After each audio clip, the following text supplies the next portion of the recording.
Yeah, hi everyone. Welcome and thanks for joining us this evening for another workshop. So for those of you who haven't joined a workshop with us before, we are Uprise Academy, and our aim is to get people like you the skills, mindset and community to launch companies, side hustles or careers which are filled with purpose, growth and autonomy through our programs.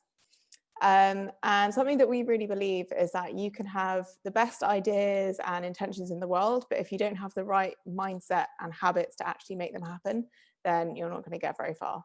So I'm really excited to bring you this workshop today, all about habits. It's going to be led by our head of product and coach, Stephen, who's here as well. Just before we get started, a couple of housekeeping things. So if you can, do grab a pen and paper because we'll be doing a few exercises where you'll want to write stuff down, or you can use your notes on your phone or laptop or whatever. If you need any help at any point, feel free to write on the chat or just to unmute yourself and shout. That's also fine. And yeah, as Stephen said as well, we'd love you to have your cameras on so we can see your faces, but obviously if you can't for any reason, then that's absolutely fine. And yeah, again, if you have any questions, then pop them in the chat and we'll try and answer them now or at the end as well.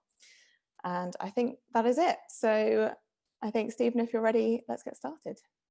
Yeah, all good. Hi, welcome everyone. Excited to have you all here. Let me just share my screen with you all. There we go.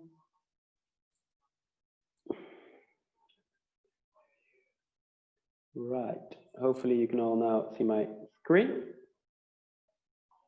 Yep. Cool, thank you. Yeah, as you said, welcome everyone. Yeah, as always, nice if you can turn your camera on so I can actually see people. Throughout, pop questions in the chat if you have them, and I will try to answer them live or maybe at the end. Yeah, and don't hesitate to actually interact with me or with the group. For today, we're going to focus on habits. And to start off, I would like to tell you a little story. And it's the story of Scott and Amundsen. So they were both explorers, for those of you who might know it.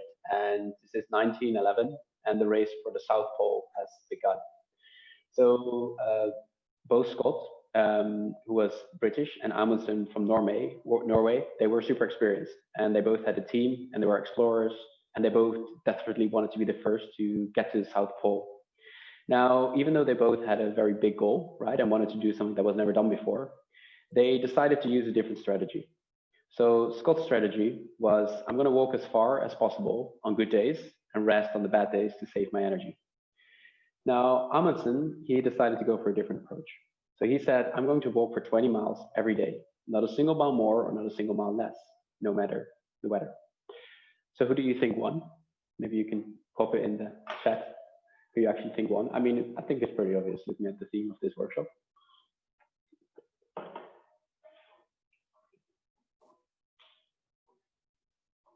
Exactly. So indeed, Amundsen was the winner. And I guess the point is this: if you want to achieve a big goal, you need to make taking consistent action a habit. So, as Aristotle already said, we are what we repeatedly do, and excellence is not an act, but a habit. And throughout this workshop, I'll mainly be drawing from the work of two writers. One is James Clear, who wrote the book Atomic Habits, and the other one is Charles Duhigg, and he wrote The Power of Habit, it's called. So if you want to know more about habits, I would highly recommend looking into those books because I think they're very good and they're very simple explanations. So that's basically what we'll be using for today. So to start off with habits, 40% of your day is done in habit mode, right? And they've done loads and loads of research into habits. And basically the conclusion is you're doing things on autopilot when you're doing them in habit mode. And the thing is, when you do something in habit mode, it's not that far off from your sleeping state. They actually done a lot of research with habits and rats, and it's literally the same areas that get activated. So it's not far from a sleep state, which means that if your habits are not functional, you are literally going through life, or at least 40% of it, in almost like a sleep state. And the worst part about that is that you can't interfere with it because it happens on autopilot. In other words, bad habits means a significant percentage of your day is wasted in sleep state. On the other hand, if they're positive habits, you're doing a lot of things very positively on autopilot. Now, what actually is a habit? A habit is basically a behavioral process, right? It's how we learn, and what it does is that it always follows the same cycle. So there is a cue, there is a craving, there is a response, and there's an outcome. And the outcome is basically a reward or a consequence. And that's basically the habit loop. So cue, craving, response, outcome. In other words, I walk into a dark room, right? That's a cue. I have a craving or need, that is, I want to see. So therefore, my response is I flip the light switch, and the reward is I can see, right? And that just follows each other up over and over again. Now, a habit is always a response to what is obvious and what is frictionless in our environment, right? And if you think about how phones have entered our life, this is why they've been such a massive success. There is minimal friction, and everything that happens in there is super obvious and straightforward. So basically, this whole cycle is called the habit loop. So to get you thinking a bit, as always, this is a workshop, so we like to do some work and actually take action. So I'd like you to think of 2 habits you would like to incorporate into your life. Now, this might mean that you want to add something to your life, but it might also mean that you want to take away something from your life, right? So spending less time on your phone can also be turned into a habit, as opposed to going for a run every day because you want to run 10 miles or whatever. So have a little think for yourself. What is the one thing you like to do more of? And what is one thing you like to do less of?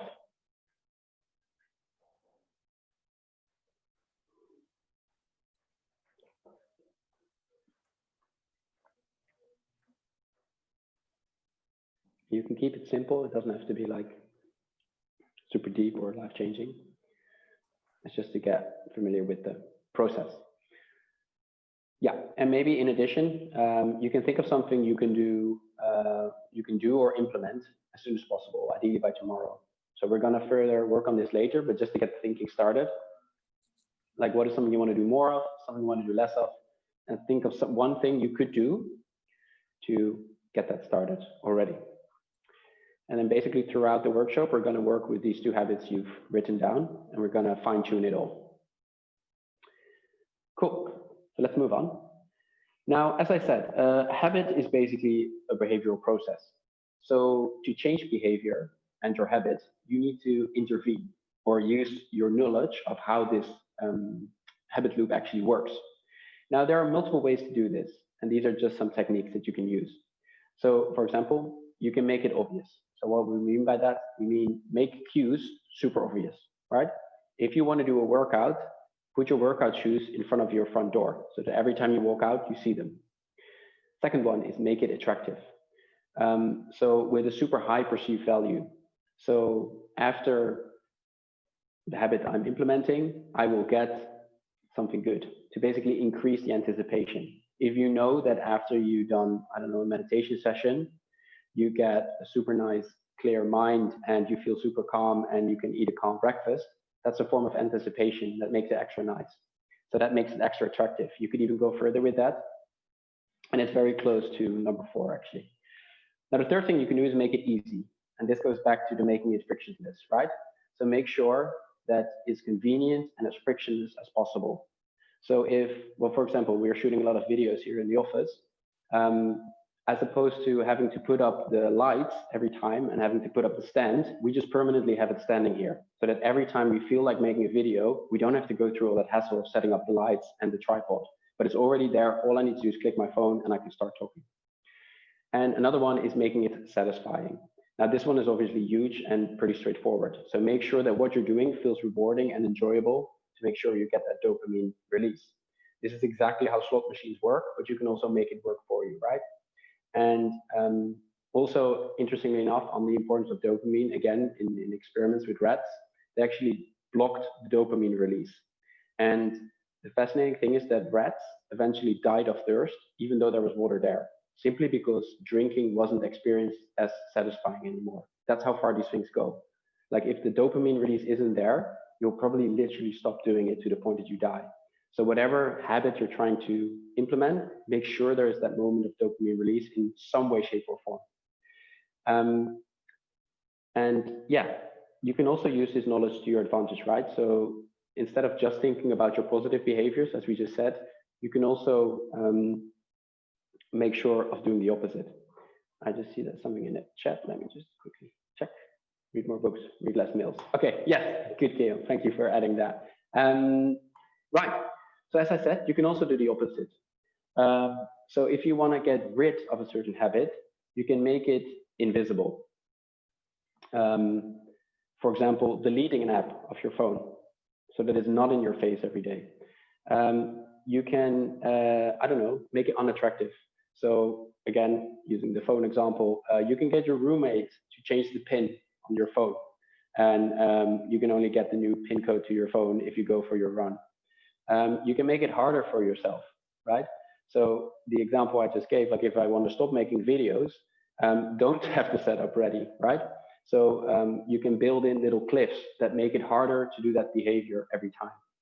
And the last thing is obviously make it unsatisfying. So make it as worse as possible as you can think of. So I remember this example of someone that had a habit of smoking. And I think this was like some 15-year-old kid. And their teacher just made them smoke 15 cigarettes back to back until they threw up. And it was so unsatisfying that they never touched a cigarette again, right? But you can think about these things and really use them if you want to kick habits and stop them. Overall, the biggest takeaway from all of these behavioral laws is that you need to create the right environment, right? Boiling water will soften a potato and harden an egg. So depending on what you want, make sure that the environment is favorable, right? Where the odds are in your favor. So find ways to create the environment where whatever it is you're trying to do is as easy and frictionless as possible, or the exact opposite when you want to stop a certain habit. I hope this is all useful. As always, if you have any questions, just pop them in the chat if anything is unclear.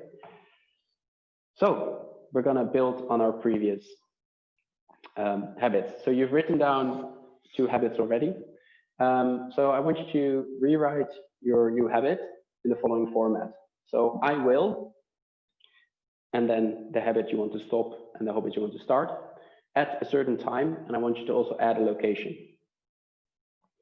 And then in addition to that, I want you to think about your 2 new habits, and depending on if you want to add something or stop something, pick one of the behavioral change laws and think of something you could apply to that habit. I'm going to give you a couple of minutes to actually do that. And if anything is unclear, I mean, we have a small group, so also feel free to unmute yourself and just ask me.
And maybe when you're done, you can pop in the chat the two habits, the one you want to add and the one you want to do less of, so that other people can also see that you're probably not the only one who wants to fight these habits.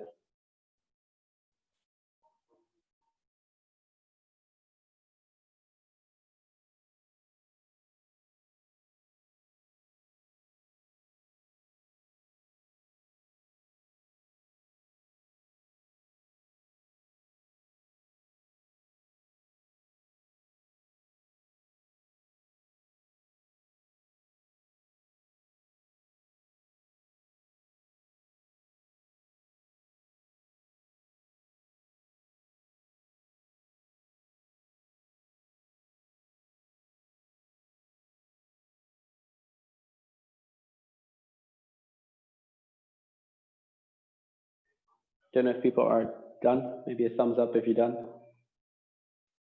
Yeah, cool. Waste less time, focus on my master's paper, and self-development. Cool, really good start. Thank you, Joshua. We're definitely going to build on this. Okay, we're going to move on. One sec, there we go. Right, so now we're going to dive a little bit deeper into the concept of habits. So when it comes to behavioral change, you can basically do this on 3 levels. And depending on what you're trying to achieve and how difficult you find it to actually achieve this, you can decide to act on these different levels, right? Now, the first level is changing the outcomes. Now, this level is basically concerned with changing your results, right?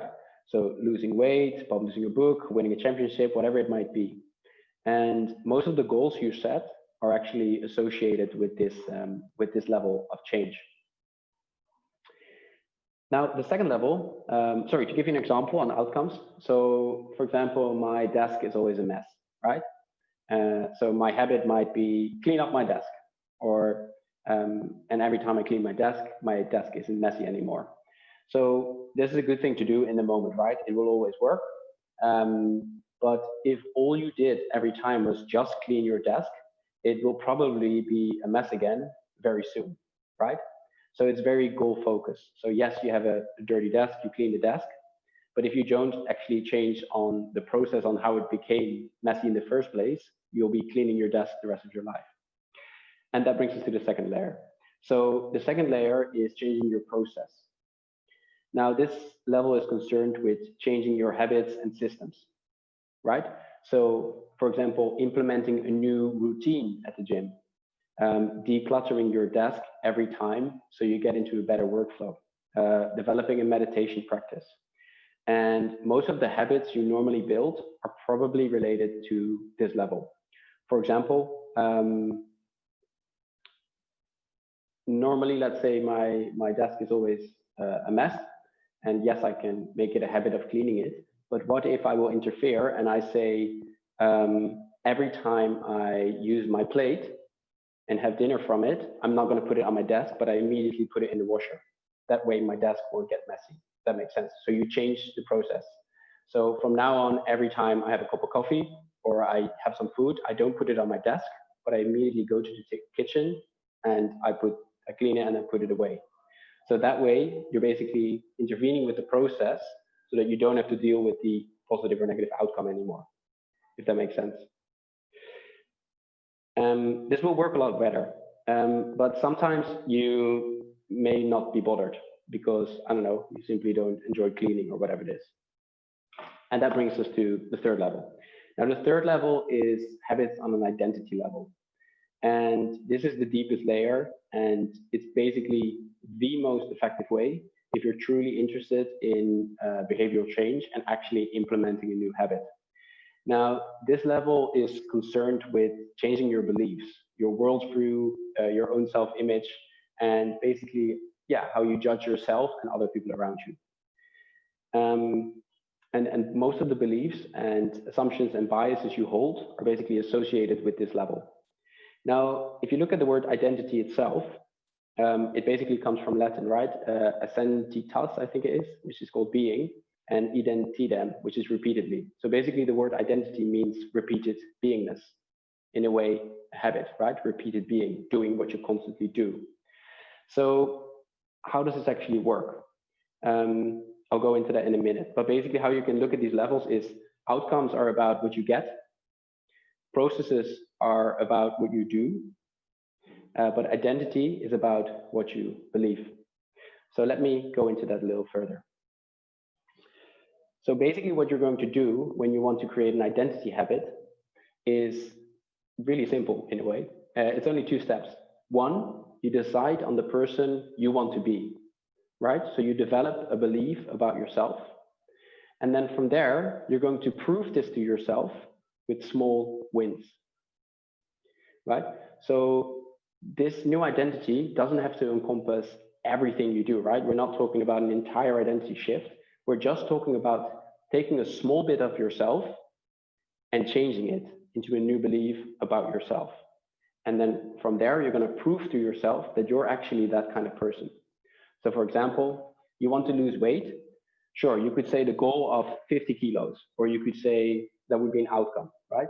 You could say on a process level, I'm going to develop a new gym routine. But what if you said, I want to become the type of person who moves every day, right? Or even I am the type of person who moves every day. And then you start to prove to yourself that you are indeed the person that moves every day. And then eventually, hopefully, you might lose 50 kilos, or you might develop a gym routine. So that's what we're going to try now. We're going to do a little exercise. So look at the 2 habits you wrote down. And I want you to develop 2 identity statements. So statements about a belief about yourself that reflects the habit you want to create. And if this doesn't make sense, please do ask or say, I don't get it, and I'll try to explain it in a different way. But in a nutshell, develop a sentence that starts with, I am the type of person, or I want to become the type of person that. And for example, I am the type of person who has a clean room. I am the type of person who moves every day. I am the type of person who stays in touch with their friends. I am whatever it is you want to do. Try to develop 2 identity statements. And try to phrase them in a positive way. So don't say, I'm not going to be on my phone, but I am the type of person who does not use technology after 9 p.m., for example.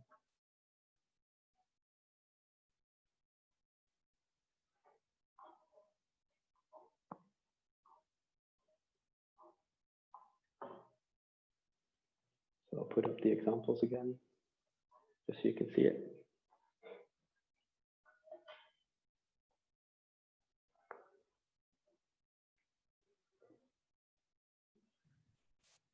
Hey, Stephen. Yes. Can you go over what not to do for negative for habits you're trying to get rid of? Yeah, can you give an example? So being on social media less. Yeah, so you want to be on social media less. So if you think of an identity that would go with a person who spends their time less on social media. So you could say, I'm the type of person who doesn't go on social media, or you can maybe rephrase that into, I am the type of person who, I don't know, who values, well, maybe something about who values deep content, right? Which means that you'll probably then, to prove to yourself, you wouldn't probably go on Instagram, but you might read a book instead. Does that make sense? Yeah. Yeah? Cool. Thank you.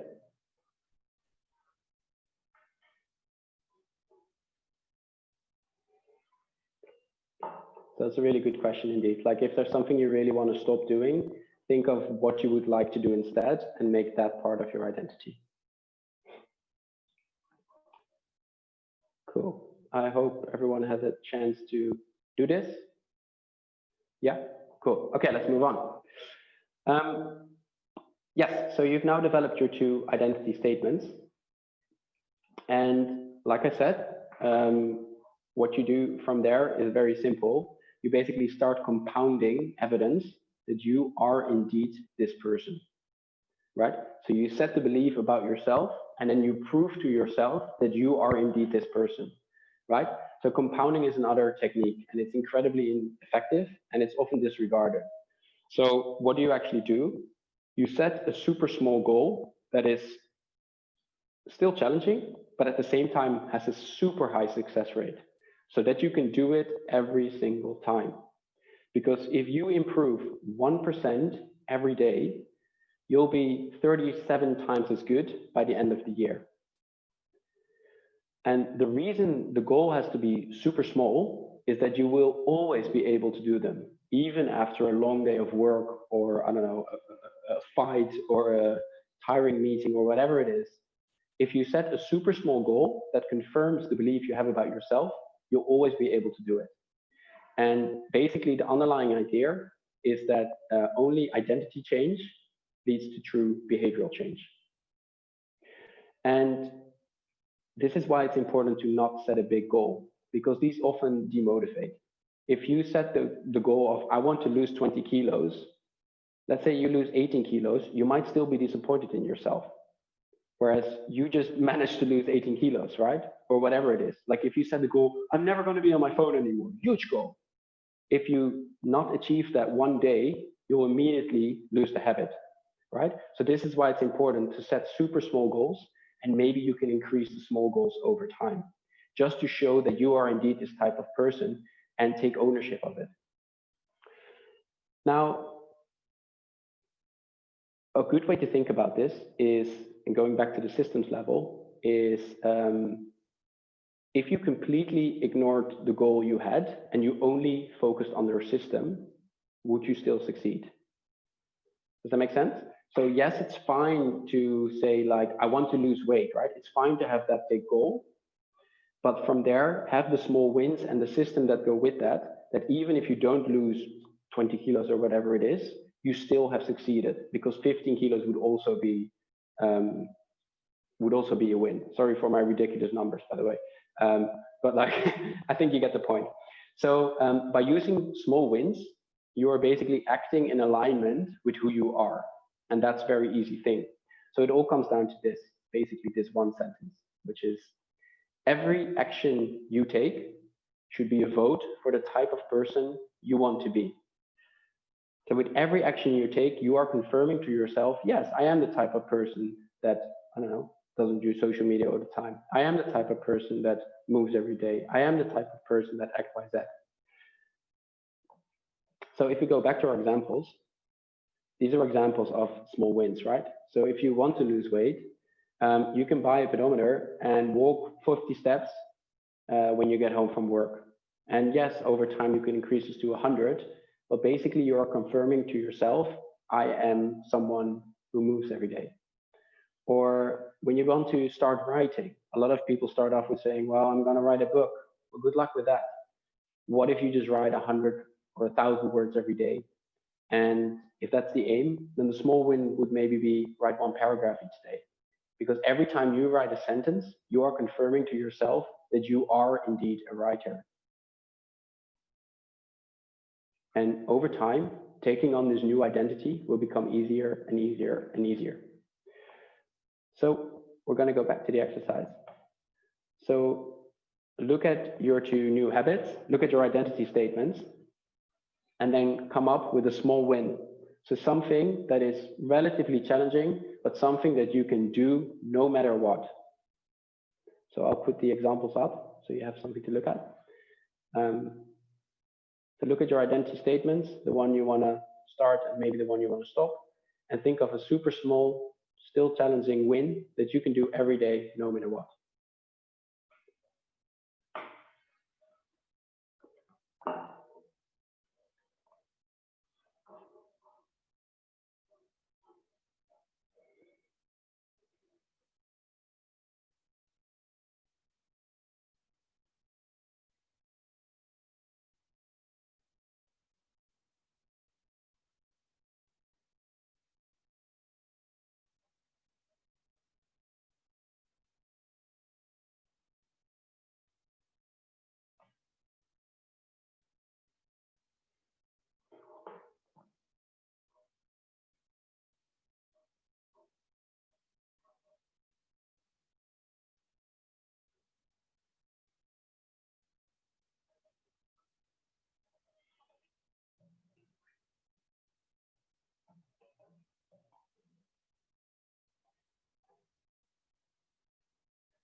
So maybe the people that have come up with a small win, maybe you can put them in the chat. So for example, read more books, read less emails, waste less time, master paper, get into the habit of doing yoga every day instead of sporadically, yeah, so that's a good one. For example, Hannah, you said doing yoga every day. That's a good one, and it is quite big. But maybe define like what yoga could be, right? Maybe that just means doing one pigeon pose and one downward dog, as opposed to having to do a 45-minute session, because those two things you'll always be able to do. Yes, perfect, Alan. Exactly. Like making it super small, like 15 minutes to read. That will always work, right? 10 pages every evening. Exactly. Like these are small goals. This is really good, guys.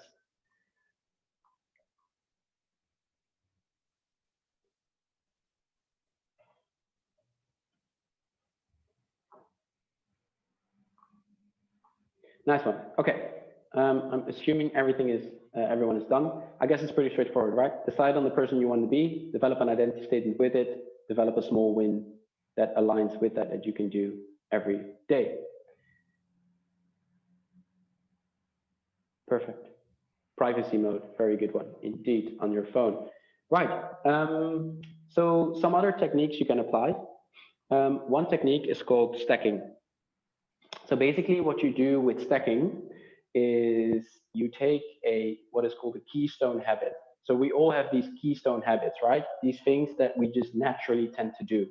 A really obvious one is brushing our teeth. Technically, this is a habit, right? So what you do is you take a keystone habit, which is basically a strong, existing, non-negotiable positive habit that you have, something you do every day, and you connect this to a new habit you want to create. So let's say you really want to do a 5-minute meditation every morning, but you struggle with this, but you do always brush your teeth in the morning. You can add these two together. So you can say, I'm creating this little mini meditation toothbrushing routine. So every time before or after I brush my teeth, I do a 5-minute meditation. And again, with that, maybe you can find a way to add the dopamine part. For example, look in the mirror and give myself a big smile or whatever it is, or I don't know, whatever it is that might make you feel good. So maybe again, think about your small win and see if you can connect this to one of an existing habit that you have, or finding a specific moment for it. If there's always that, I don't know, that 20 minutes you spend on the tube, maybe you can connect that 20-minute walk plus sitting on the tube to the new win you want to achieve.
Okay, I hope you all had a chance to do that by now. And we're going to go to the last exercise. So another very useful technique is accountability. And I guess, yeah, at Uprise as well, we're all about creating communities and getting people to support each other and holding each other accountable. And it's been proven to be very, very, very effective. So we're going to put you into breakout rooms of 4 people. Let's see, does that work? Got 20, yeah, we got 20 people, so there will be 5 breakout rooms. And what you're going to do is in the breakout room, and maybe write this down because I'm not sure you can see this. You're going to share your new identity statement or statements. You're going to share your small win. And I also want you to share what could potentially get in the way and how you're going to avoid this. And when it comes to avoiding this, that's where you can think about accountability as well. So is there a friend you can do this with who's going to give you a call? Can you maybe make a deal literally with the people in the breakout room that a week from now you're all going to send each other a message saying like, I'm going to message you when I've done it. And finding ways to hold yourself accountable so that when something gets in the way, you are still going to stick to it. And also, again, this is where the dopamine bit comes in. So maybe you can think of a reward if you've done it a week in a row, and also have the anticipation towards that reward you're going to give yourself. Maybe you're going to take yourself for dinner or whatever it is you like to do. So yeah, Katie, if you can start the breakout rooms. Welcome back, everyone. Nice one. Okay, so that was the final exercise. Thank you for joining. Yeah, just to give you a short summary of everything we did. So we looked at what a habit actually is. So a cue, a craving, a response, and a reward. To make it easier for yourself, make things obvious, attractive, easy, and satisfying. And you can interfere with a habit on 3 levels. So the outcome, the process, and the identity level. When it comes to the identity level, pick something that is really important to you and apply it there, because that's where you'll probably see the most behavioral change, and prove that identity to yourself with small wins. And I think this quote, every action you take should be a vote for the type of person you want to be, is a very strong one and something you can potentially apply. That was it for the workshop from me. I don't know if anyone has any questions or anything that came up in the breakout rooms before I hand you back over to Katie. No, all good, all clear. Perfect. Nice one. Okay, Katie, over to you. Cool. Well, yeah. Thank you, Stephen, for taking us through the workshop, and also thank you to everyone for joining us this evening. Hopefully, you found something insightful and also made some new connections as well with the people in your breakout rooms. I guess just to wrap up, if you do have any other questions or you want to connect with us and find out more about what we do at Uprise Academy, I'm just going to pop mine and Stephen's LinkedIn profiles into the chat there. So feel free to connect with us, drop us a message, whatever. And also you can head to our website, which I'm also putting in the chat.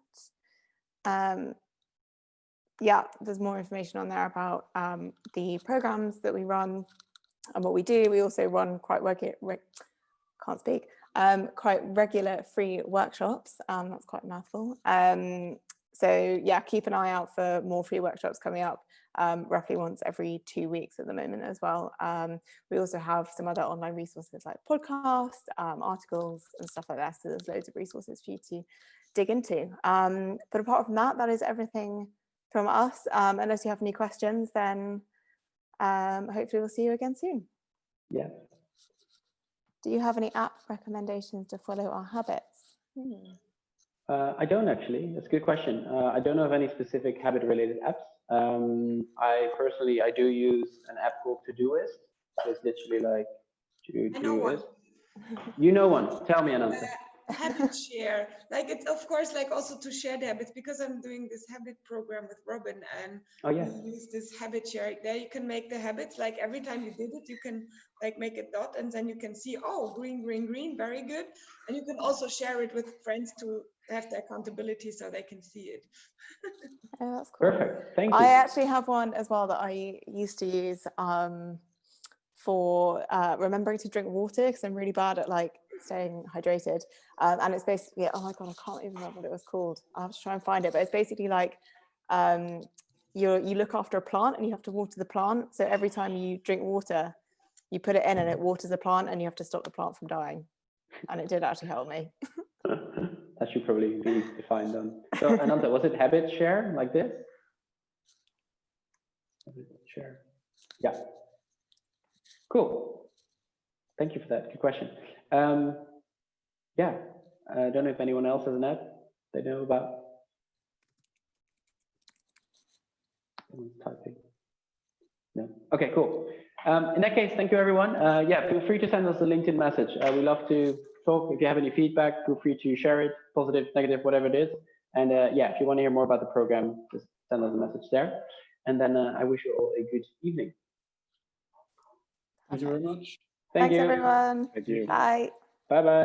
Bye. Thank you. Bye.